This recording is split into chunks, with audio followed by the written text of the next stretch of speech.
ஆடி sale தள்ளுபடி up to 50%. Chennai சில்க்ஸின் ஆஹா ஓஹோ ஆடி sale. பழைய நகையை கொடுத்து 5 to 11 monthsல அதே அடைக்கு புது நகையை எடுத்துக்கோங்க. எக்ஸ்ட்ராவா ₹1 தர வேண்டாம். Magic old gold exchange. தெறிக்க விடும் காரம் நிறம் சுவையை தருகிறது. ஆச்சி மிளகாய் தூள் தெறிக்க விடும் காரம் நிறம் சுவை. ஒரு இரும்பு ராட் எடுத்து மண்டையில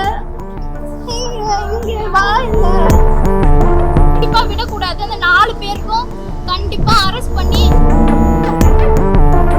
எந்த குழந்தைக்கு இப்படி நடக்க கூடாது. தயவு செஞ்சு ஒயின் ஷாப்பை மூடுங்க. அவ்வளவுதான், ஒயின் ஷாப்பை மூடுங்க.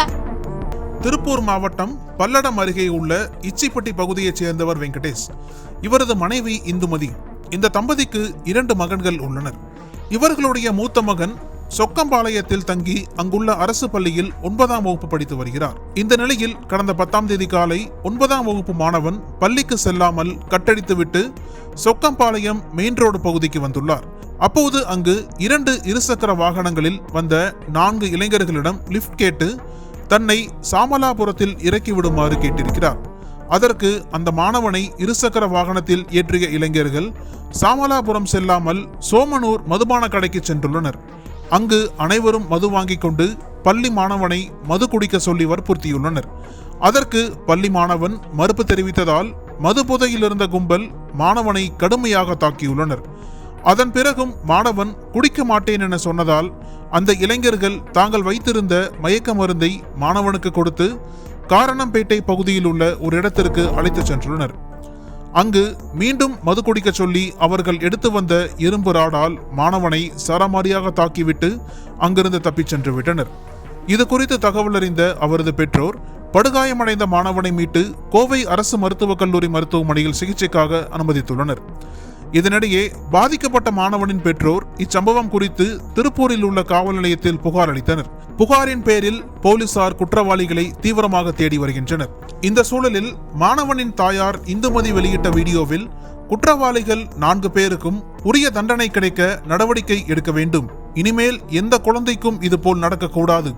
தயவு செய்து ஒயின் ஷாப்பை மூடுங்கள் என கண்ணீர் மல்க வேண்டுகோள் விடுத்துள்ளார். ஸ்கூல்ல கவர்மெண்ட் ஸ்கூல்ல சேர்த்துருக்கேன். சொக்குமலை பிரிவில் கவர்மெண்ட் ஸ்கூல்ல தான் சேர்த்துருக்கேன். ஹாஸ்டலுக்கு அங்கேருந்து காலையில் ஒரு 9 மணிக்கு வந்து லிஃப்ட் கேட்டு ஏறிட்டான்.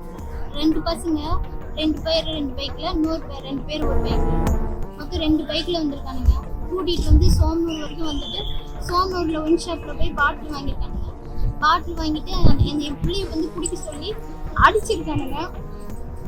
ஆனால் அவன் குடிக்க மாட்டேன்னு சொல்லியிருக்கான். அதுக்கு ஏதோ கட்சிக்குள்ள ஒரு மருந்து வச்சு அவனுக்கு மயக்க மருந்து மாதிரி கொடுத்து அமுத்திருக்காங்க. அப்படியே அரை மயக்கத்துலேயே புளியை தூக்கிட்டு போய் அவங்க ஒரு காரணம்பேட்டைன்னு ஒரு காட்டுக்குள்ளே கூட்டிகிட்டு போயிட்டு அவனை குடிக்க சொல்லி அடிச்சிருக்காங்க. மறுபடியும் அரை மயக்கத்துல குழந்தை அப்படியே அமைதியாக இருந்திருக்கான். ஒரு இரும்பு ராடு எடுத்து மண்டையில் இங்கே வாயில நெஞ்சிலெல்லாம் அடிச்சிருக்கான். வேற என்னென்ன பண்ணாலும் அவனுக்கு தெரியல. அவ்வளோதான் அவனுக்கு தெரியுது. பாதி மயக்கத்தில் இருக்கான், போட்டு அடிச்சிருக்காங்க. 4 பேரா, ஒருத்தர் 2 பேர் இல்லை, 4 பேருமே நல்ல ஹைட்டு, நல்ல வயசு, தெரிஞ்ச வயசு, குடி போதையில என் குழந்தைய போட்டு அடிச்சிருக்கானுங்க.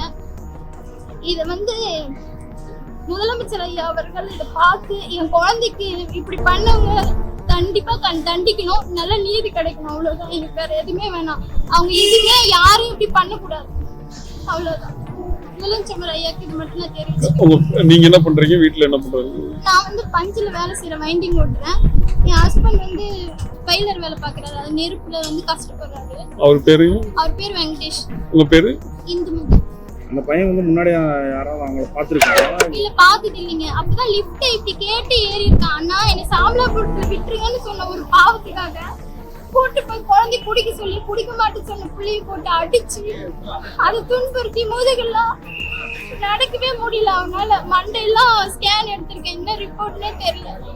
அவன் பொழைப்பனே பயமா இருக்கு எனக்கு. இது வந்து முதலமைச்சர் ஐயா பார்த்து இது கவனிக்கணும். அவ்வளவுதான். என்ன சொல்றாங்க?